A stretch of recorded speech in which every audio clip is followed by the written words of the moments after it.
A descoberta dos primeiros casos de gripe aviária no Brasil acendeu alertas entre as autoridades sanitárias. Apesar do vírus ter sido encontrado apenas em aves silvestres, os riscos para a saúde e para a economia justificam um alto grau de cautela. Esse é o procedimento recomendado pela Organização Mundial de Saúde Animal. Para que as pessoas possam entender a grandeza disso, no ano passado foram sacrificados mais de 600 milhões de animais no mundo por causa dessa doença, especialmente na Europa e nos Estados Unidos. Na segunda-feira, o Ministério da Agricultura decretou emergência zoossanitária em todo o país. Também foi incrementado o monitoramento de infecções em humanos, o que até agora não foi confirmado.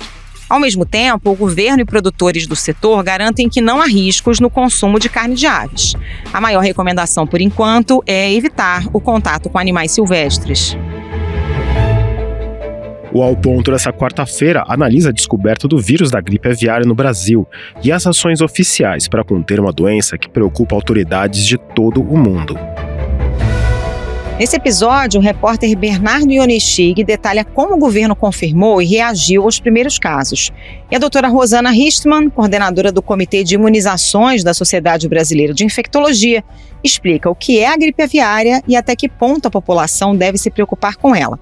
Eu sou Carolina Moran. Eu sou o Felipe Barini. O Ao Ponto de 24 de maio de 2023 começa agora. Vem com a gente.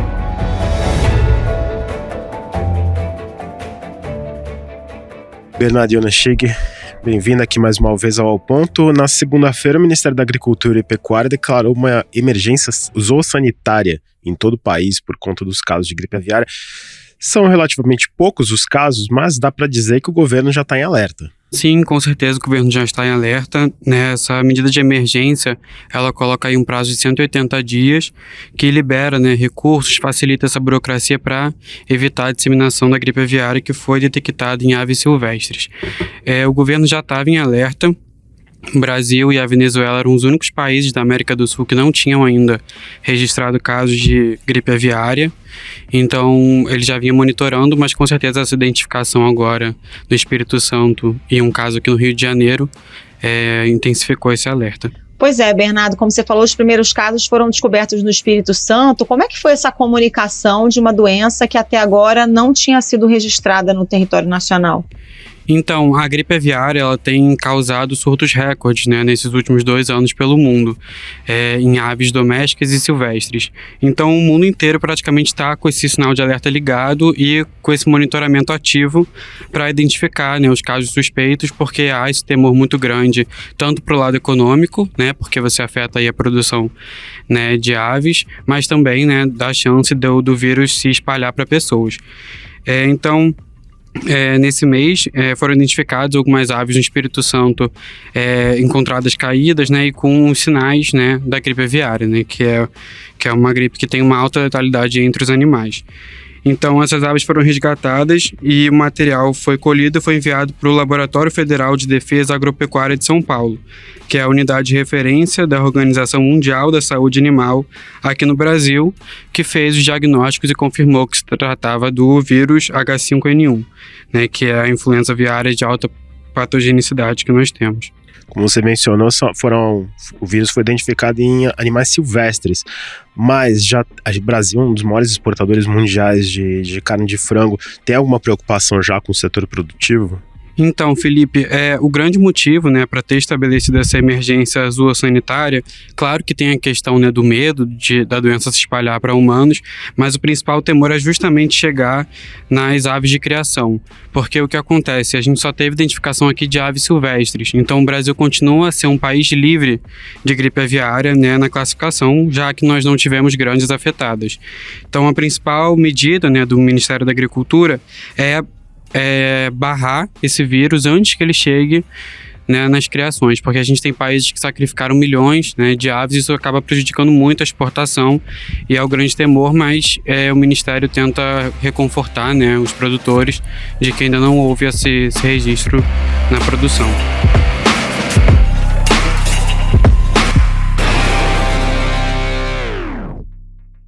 Avicultores de Santa Maria de Jetibá, município que mais produz ovos no Brasil, aumentaram os cuidados sanitários nas granjas por orientação das autoridades de saúde. As propriedades ficam fechadas e cada veículo que entra ou sai passa por uma barreira de desinfecção. Telas com aberturas de até 1 polegada, menores que as mais utilizadas, foram instaladas para evitar o contato das criações com aves silvestres. Tem algum sinal de que o Ministério da Agropecuária pode implementar novas ações caso haja novos casos ou caso a gente tenha algum registro de gripe aviária nessas aves aí para abate?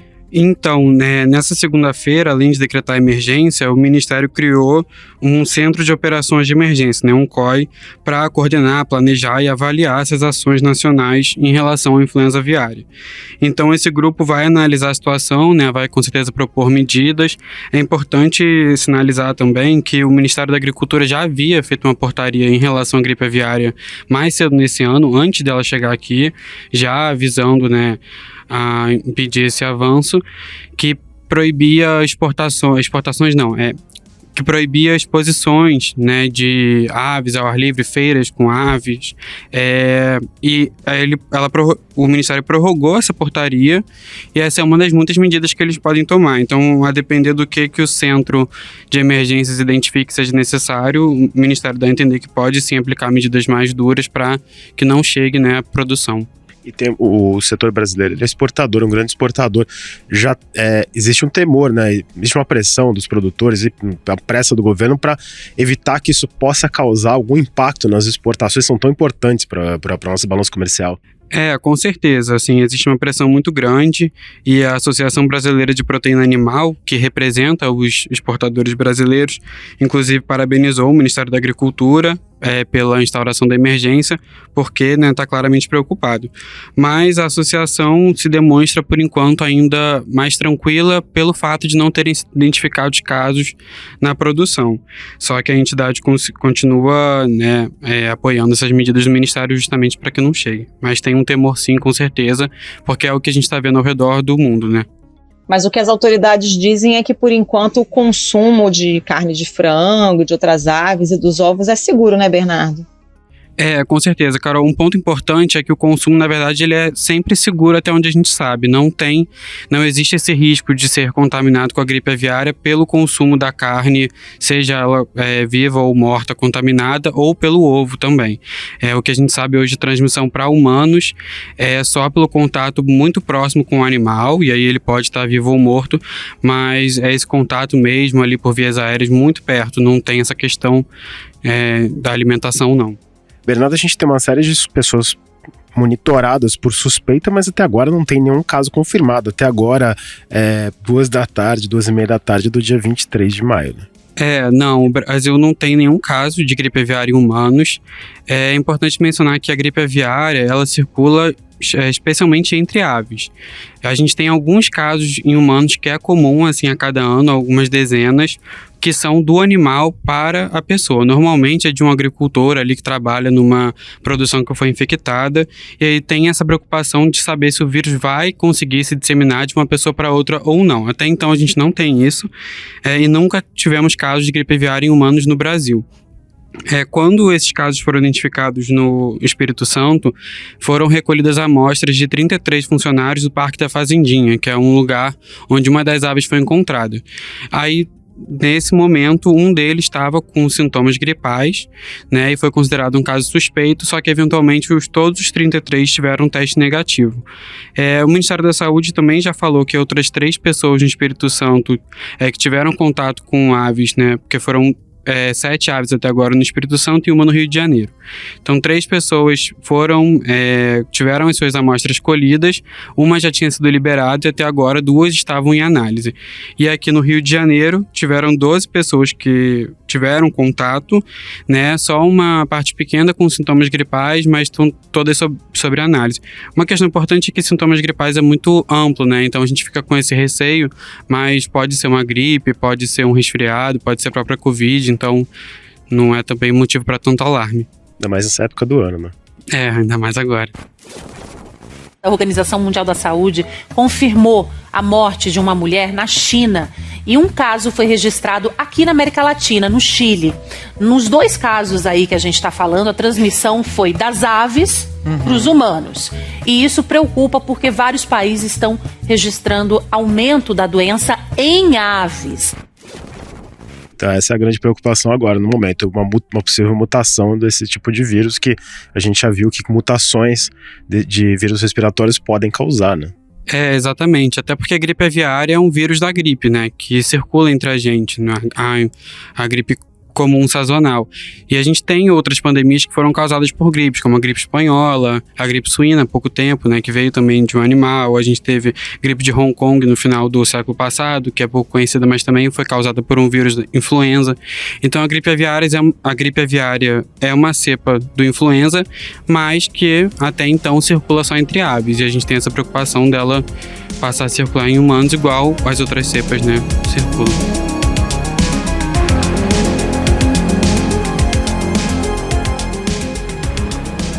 Bernardo Ionestig, muito obrigada pela participação. Bom trabalho para você. Obrigado, Bernardo. Volto sempre. Nada, eu que agradeço. Muito obrigado, viu, pelo convite. Estamos aí.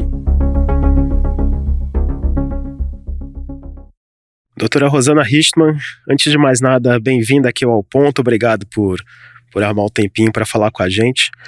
Essa notícia da gripe aviária pega muita gente assim em susto. Nossa, a gente acabou de sair de uma pandemia tão grave. Mas assim, explicando, de que forma a gripe ela pode chegar aos humanos? Ela pode ser transmitida eventualmente de uma pessoa para outra? Bom, vamos lá. Primeiro, o prazer é meu de estar aqui com vocês. Falar que assim, o assunto gripe aviária, ele não é novo, né? É algo que a gente, os primeiros relatos de casos, etc., vem lá dos anos 90 na Ásia, em Hong Kong, e daí começam então esses casos do H5N1, né? E por que isso é importante? Porque se a gente for pensar o vírus da gripe, ele tem 2 grandes grupos, né? Os vírus da gripe A e de gripe B. O gripe A, toda vez que a gente ouviu falar em surtos grandes, pandemias, como foi a suíno, né, em 2009, que a gente lembra bem, a gripe espanhola, lá no início do século, na Primeira Guerra Mundial, é sempre influenza A. Então é sempre H algum número, N algum número, tá? Esse é o influenza A e ele tem essa característica de, primeiro, causar infecção em outros animais que não só nós humanos, né? Então a gripe aviária tem esse nome porque exatamente é um vírus que ele acomete as aves, tá? E quando a gente fala dele, a gente sempre fala em aves migratórias. Por que isso é importante? Porque são aves que saem lá, sei lá, da região do hemisfério norte e elas migram para outros locais, e se elas estão carregando esse vírus ou elas estão adoecendo com esse vírus, elas passam pelo litoral espalhando esse vírus. Por isso que, neste momento, a preocupação é maior em relação ao número de aves que a gente está achando, estou falando agora mais do Brasil, mortas decorrente da infecção por esse vírus. Então a transmissão entre as aves é extremamente comum. O humano entra por acaso nesse ciclo, tá? É um pouco diferente. A transmissão forte é entre as aves. Por que essa cepa específica que está circulando agora pelo mundo causa tanta preocupação? Há registros de infecção em outros mamíferos, não só nos humanos? Sim, então assim, daí vem o próximo passo. Então isso é o original, por isso que tem esse nome. O próximo passo é esse vírus se adaptar aos humanos, tá? Aos mamíferos primeiro, né? E se a gente pensar que os mamíferos, eles acabam tendo tô falando agora dos animais, né? E tem surtos descritos, você tem toda a razão, tem surtos já descritos em vários mamíferos, né? Bison, guaxinim, leão marinho, tem vários mamíferos que, pelo contato direto com as aves, com essas aves migratórias, eles acabam se infectando. E o humano entra nisso também. Se a gente tiver contato direto com uma ave morta ou viva, que esteja infectada ou doente, a gente corre o risco de se contaminar. E o próximo passo, e por isso está todo mundo preocupado que isso um dia possa virar uma pandemia, é o vírus se adaptar de uma forma tal nos mamíferos, a ponto dele se adaptar na transmissão entre mamíferos. Então, daí a transmissão interhumana, e daí vira uma pandemia. Então, o ciclo começa nas aves, ele acaba transmitindo da ave para o mamífero por contato direto, ou da ave conosco, né, humanos, ele vai mudando, ele vai se adaptando até uma hora que eu consigo transmitir para outro humano.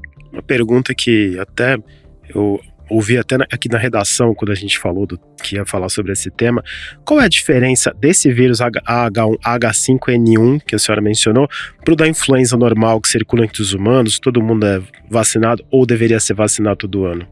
Olha, esses vírus são tudo influenza A. O que muda são as características da H é hemaglutinina e N é neuraminidase. São duas proteínas que tem na superfície do vírus. Então, conforme o número, H1N1, H3N2, daí tem todas essas classificações dos vírus, são todos vírus de influenza, todos vírus de gripe A, e que tem a mesma característica de poder mudar. É claro que o vírus aviário, o H5N1, ele está muito mais adaptado em relação às aves, né? Ao organismo das aves, e por isso que a transmissão entre as aves é muito frequente. E o que a gente está vendo com esse clado, e agora eu vou falar uma palavra mais difícil, o clado é como se fosse um clado de um vírus, é como se fosse uma variante, que a gente tanto aprendeu durante a pandemia da Covid. Então, esse novo clado que está circulando do H5N1, ele parece ser diferente dos H5N1 que circularam anteriormente, né? E quais seriam as diferenças? Primeiro, o H5N1 no humano é um vírus complicado em termos de risco de doença grave e morte. Então, estima-se que o risco de morrer com H5N1 do clado antigo é praticamente a metade da população que se infecta, 52%. Este de agora, pelo menos os dados, apesar da gente ter poucos casos em humanos, então calma, né?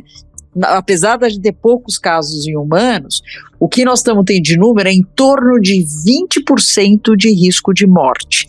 E só para fazer uma comparação, vamos lá para a Covid, que todo mundo, né, aprendeu tanto. 1% de morte para quem pega a Covid. Então nós estamos falando de um vírus que tem uma letalidade, um risco de causar morte bastante maior. Então, assim, é importante que a gente... Por que tem todos esses alertas e por que virou uma emergência agora? Exatamente para a gente acender uma luz vermelha no sentido de fazer uma vigilância epidemiológica adequada. Ou seja, se eu estiver andando num parque, se eu estiver numa praia e tiver uma ave no chão, morta ou quase morta, a última coisa que eu devo fazer é entrar em contato com essa ave. Neste momento que a gente está vendo que pode ter aves infectadas no nosso meio, porque é assim que eu posso me infectar. Então o que eu tenho que fazer? Deixar a ave lá e chamar uma autoridade sanitária. Exatamente para fazer a vigilância, ver se eventualmente aquela ave pode estar infectada e, claro, ver naquela região se tem mais alguma ocorrência de outras aves infectadas, inclusive indo para as granjas, né? Eu estou falando de ave migratória, mas a gente tem que pensar que o Brasil é um excelente, e principalmente no estado do Espírito Santo, é uma fabricação, é um produtor importantíssimo no nosso país de ovos e, lógico, tem muitas granjas.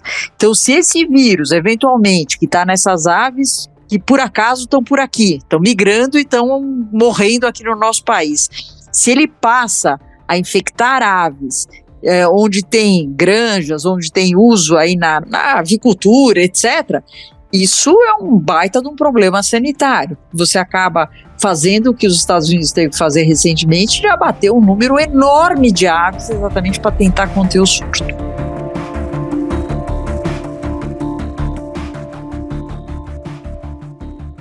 Em caso de epidemia ou de pandemia, existem vacinas que poderiam ser utilizadas já imediatamente contra o H5N1?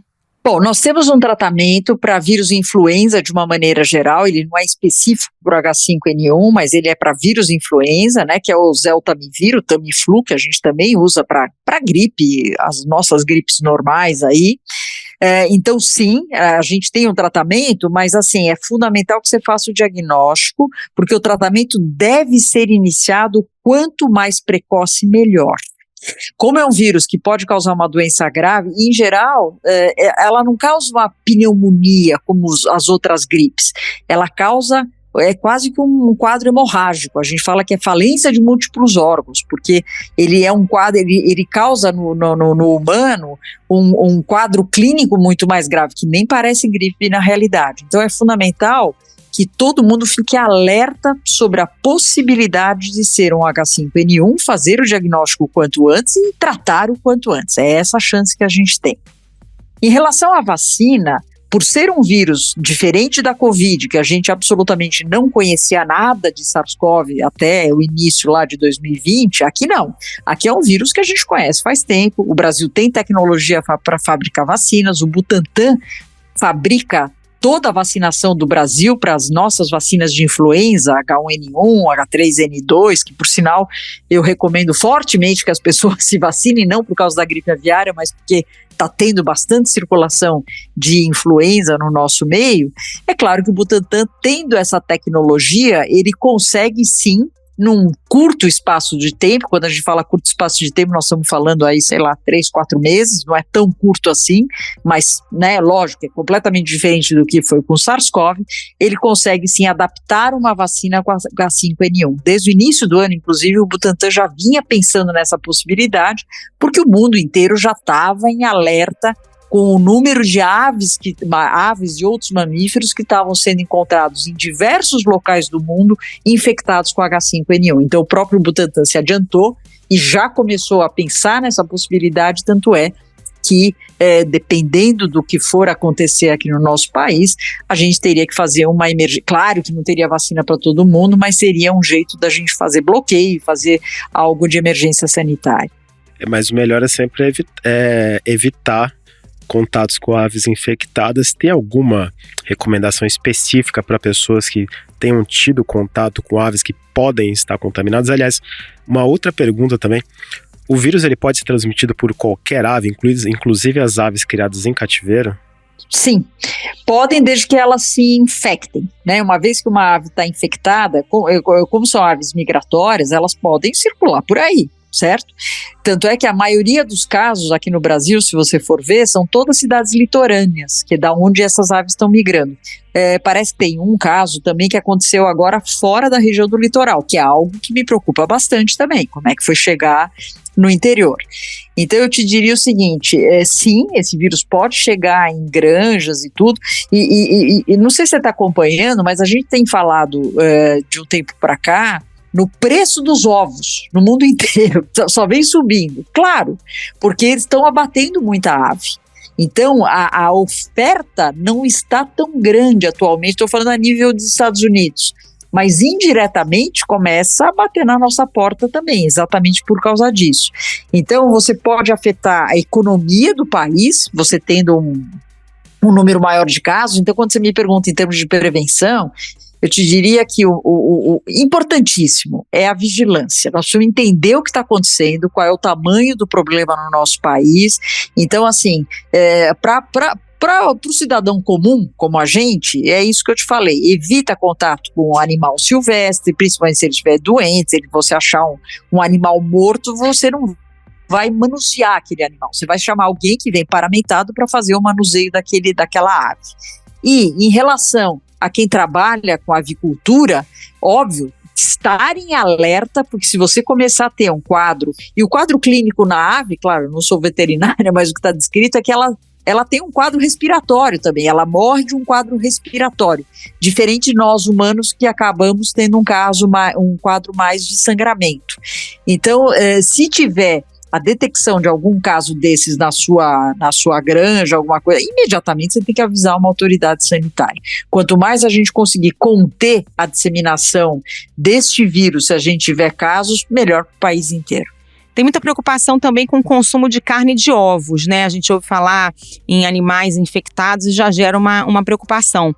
Por enquanto, dá para manter frango e ovos na mesa, sem medo, doutora? Neste momento não tem nenhum motivo para a gente mudar os nossos costumes.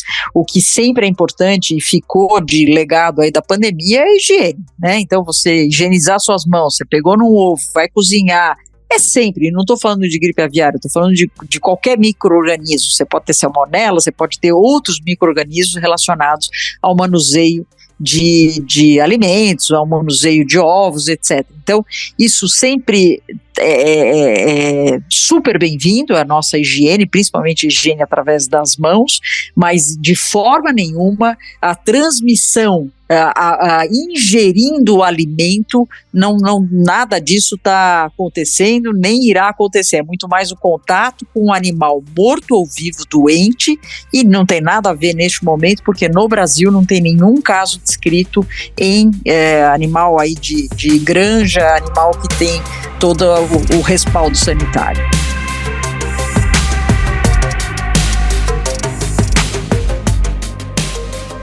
Doutora Rosana Histmann, muito obrigada pela participação, bom trabalho para a senhora. Muito obrigado pelos seus esclarecimentos, e a gente aqui do Ao Ponto agradece muito a sua disponibilidade e os ouvintes também. O prazer é meu e estamos aí para fazer os esclarecimentos necessários.